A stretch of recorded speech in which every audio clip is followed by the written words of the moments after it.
जगन्नाथ चकानैन नीलाचल वारे, तू न संभाले तो हमें कौन संभाले। अरे तू न संभाले तो हमें कौन संभाले।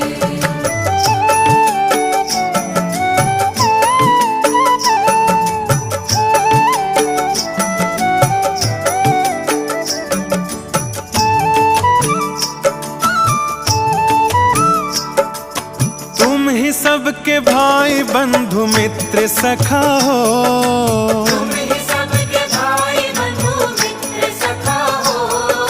तुम ही सबके भाई बंधु मित्र सखा हो। तुम ही सबके भाई बंधु मित्र सखा हो। तुम ही सबके स्वामी, तुम ही मात पिता हो। तुम ही सबके स्वामी, तुम ही मात पिता हो।